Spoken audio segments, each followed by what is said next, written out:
தமிழக அரசியலில் மிகப்பெரிய திருப்பம். பெரும்பான்மையை நிரூபிக்க முடியாமல் தாவேகா திணறல். திமுக ஆதரவுடன் அதிமுக ஆட்சி. இரு கட்சிகளும் தனித்தனியாக ஆலோசனை.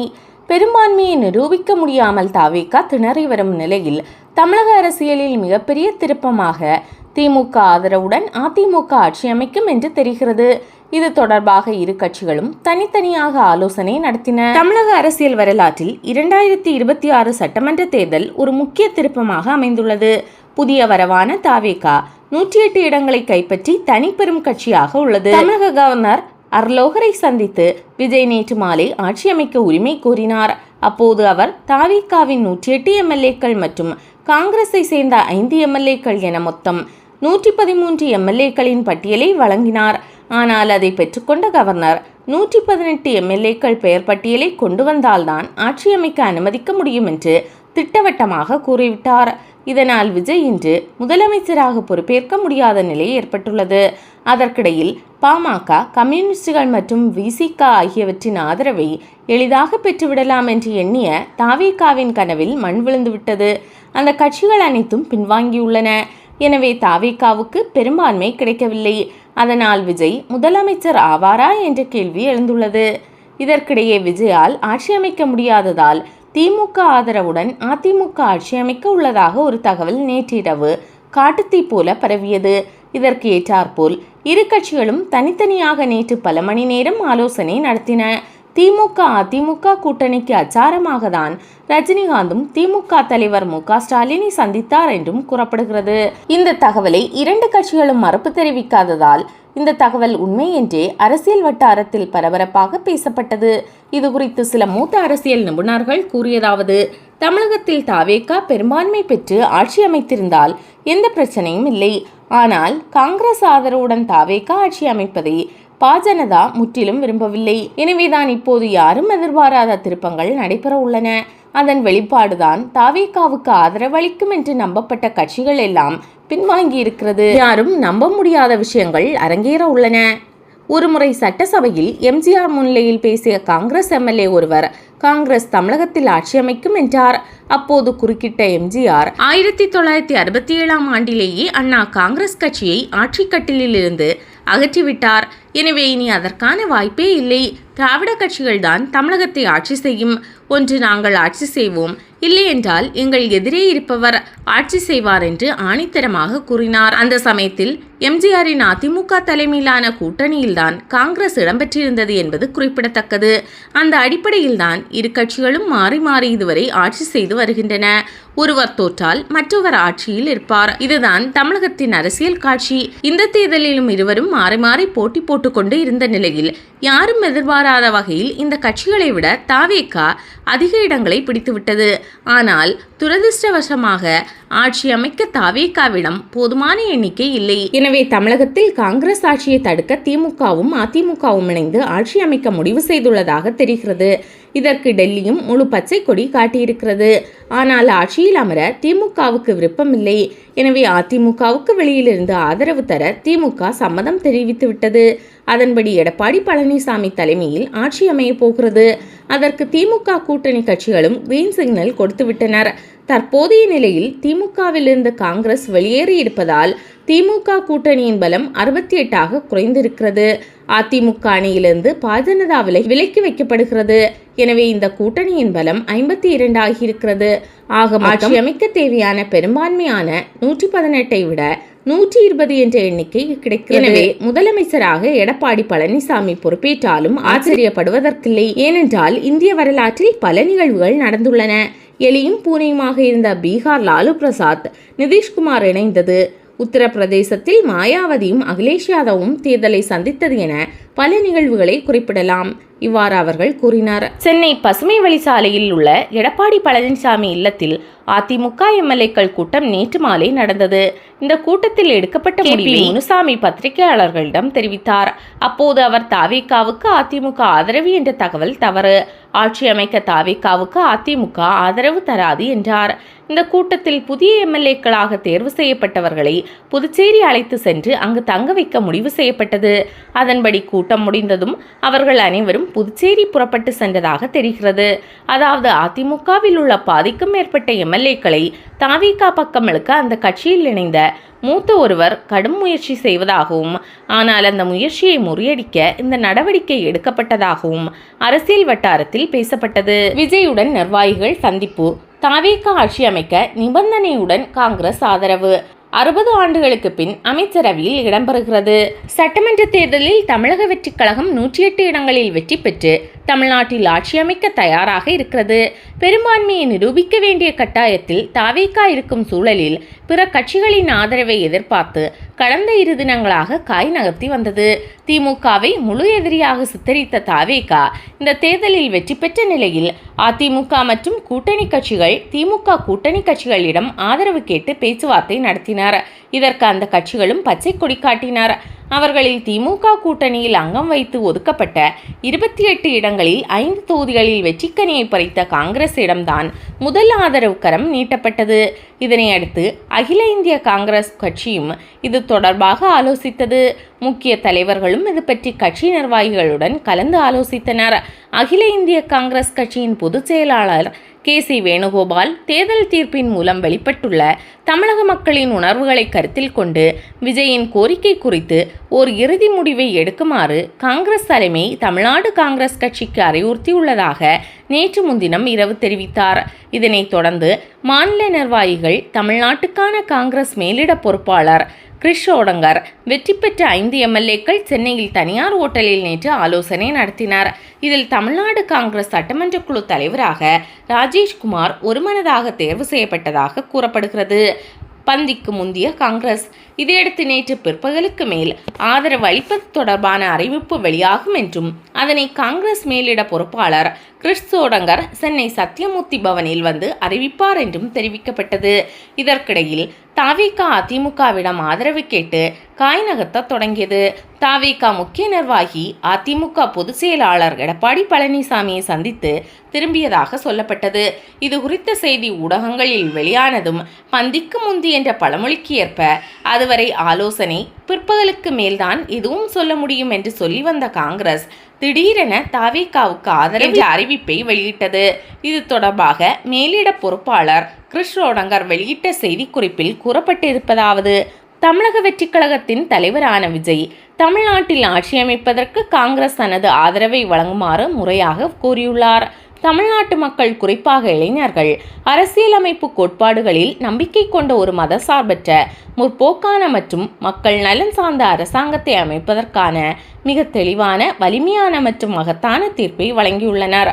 அடுத்த அரசாங்கத்தை அமைப்பதற்கு விஜய் தலைமையில் இயங்கும் தமிழக வெற்றிக் கழகத்தையே அவர்கள் தேர்ந்தெடுத்துள்ளனர். இந்தியாவில் மதசார்பற்ற, முற்போக்கான மற்றும் மக்கள் நலன் சார்ந்த அரசியலுக்காக துணை நிற்கும் அத்தகைய அரசியலின் அடித்தளமாக திகழும் அரசியல் கட்சி இந்திய தேசிய காங்கிரஸ் ஆகும். தமிழ்நாட்டு மக்களின் இந்த தீர்ப்பை மதிப்பதும் அதனை நிலைநிறுத்துவதும் அதனை செயல்படுத்த உதவுவதும் நமது அரசியலமைப்பு கடமையாகும். அதற்கிணங்க தமிழ்நாடு காங்கிரஸ் கட்சியும் காங்கிரஸ் சட்டமன்ற கட்சியும் தமிழக வெற்றிக் கழகம் ஆட்சி அமைப்பதற்கு தங்களது முழு ஆதரவையும் வழங்க முடிவெடுத்துள்ளன. இந்திய அரசியலமைப்பின் மீது நம்பிக்கை இல்லாத எந்த ஒரு வகுப்புவாத சக்தியையும் இந்த கூட்டணியில் சேர்க்காமல் தமிழக வெற்றிக் கழகம் விலக்கி வைக்கும் பட்சத்திலேயே எங்களது ஆதரவு வழங்கப்படும்.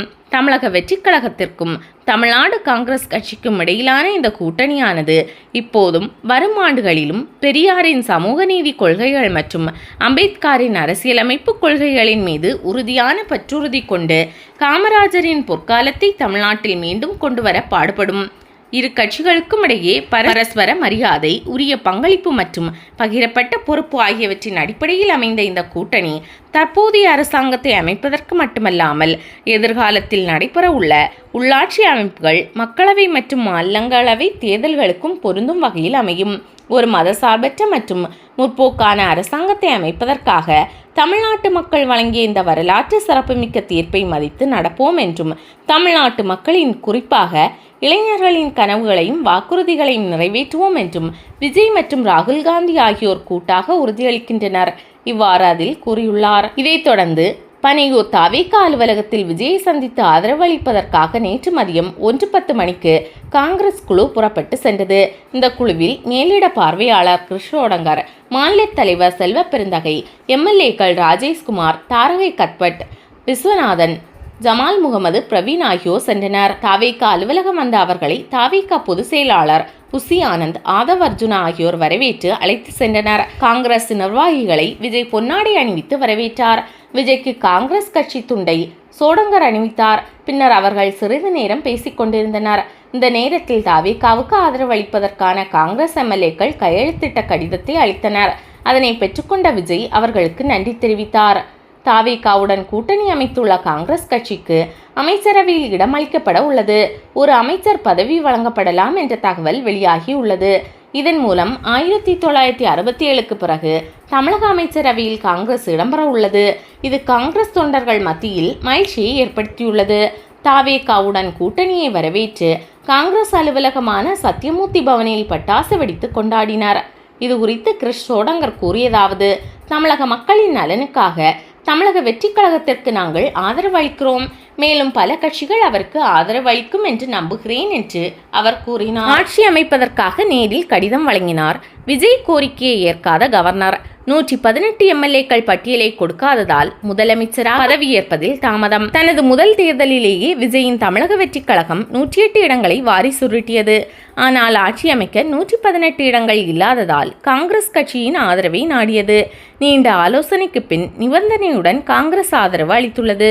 திமுக கூட்டணியிலிருந்து வெளியேறிய காங்கிரஸ் தனது 5 எம்எல்ஏக்களும் ஆதரவு அளிப்பதற்கான கடிதத்தை விஜயிடம் நேற்று வழங்கினார். விடுதலை சிறுத்தைகள், மார்க்சிஸ்ட் கம்யூனிஸ்ட், இந்திய கம்யூனிஸ்ட் கட்சியின் ஆதரவை பெறும் முயற்சியில் தாவேகா ஈடுபட்டு வருகிறது. அதற்கிடையில் தாவேகா நேற்று முறைப்படி கவர்னரை சந்தித்து ஆட்சி அமைக்க உரிமை கோரியது. இதற்காக விஜய் பகல் 3:20 மணி அளவில் கவர்னர் மாளிகை வந்தார். அங்கு அவரை கவர்னர் RV அர்லேகர் சால்வை அணிவித்து வரவேற்று நினைவு பரிசு வழங்கினார். பின்னர் விஜய் தாவேகா ஆட்சி அமைப்பதற்கான உரிமை கோரும் கடிதத்தை வழங்கினார். அதனை கவர்னர் பெற்றுக்கொண்டார். அப்போது தாவேகா பொதுச் செயலாளர் புசி ஆனந்த் மற்றும் நிர்வாகிகள் செங்கோட்டையன், அருண்ராஜ், ஆதவ் அர்ஜுனா, வெங்கட்ரமணன், நிர்மல்குமார் ஆகியோர் உடனிருந்தனர். பின்னர் விஜய் கவர்னர் மாளிகையிலிருந்து பட்டினப்பாக்கம் இல்லத்திற்கு புறப்பட்டு சென்றார்.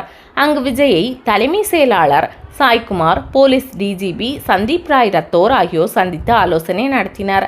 அதற்கிடையில் கவர்னர் ஆட்சி அமைக்க உடனடியாக அழைப்பு விடுப்பார் என்றும் இன்று வியாழக்கிழமை பதவியேற்றுக் கொள்ளலாம் என்றும் தாவேகா திட்டமிட்டு இருந்தது. அதற்கேற்றபடி விழா ஏற்பாடுகளும் செய்யப்பட்டு வந்தன.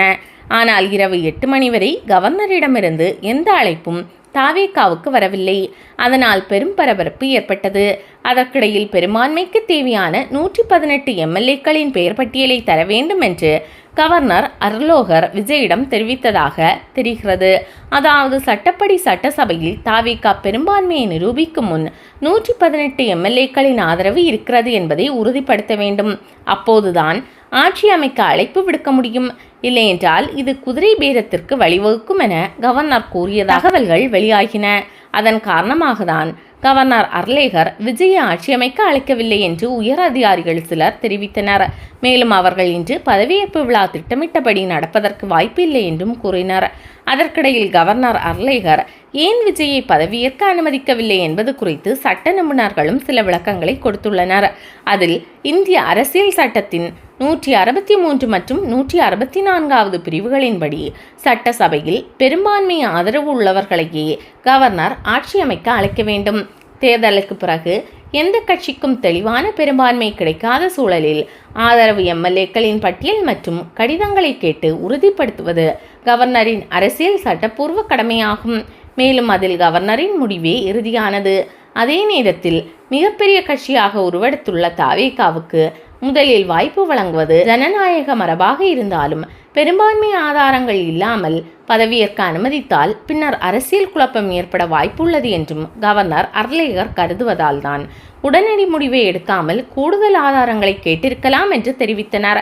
கவர்னரின் இந்த முடிவால் விஜய் தாவேகாவுக்கு 118 எம்எல்ஏக்கள் ஆதரவு இருக்கிறது என்பதை அந்த எம்எல்ஏக்களின் ஆதரவு கடிதத்துடன் முதலில் கொடுக்க வேண்டும். அப்படி கொடுத்தால் மட்டுமே விஜய் முதலமைச்சராக பதவியேற்க முடியும் என்ற சூழ்நிலை உருவாகி இருக்கிறது. எனவே விஜய் முதலமைச்சராக பதவியேற்பதில் தற்போது தாமதம் ஏற்பட்டுள்ளது. விடுதலை சிறுத்தைகள் இடதுசாரி கட்சிகளின் முடிவை பொறுத்தே பதவியேற்பு நாள் முடிவு செய்யப்படும் என்று தெரிகிறது.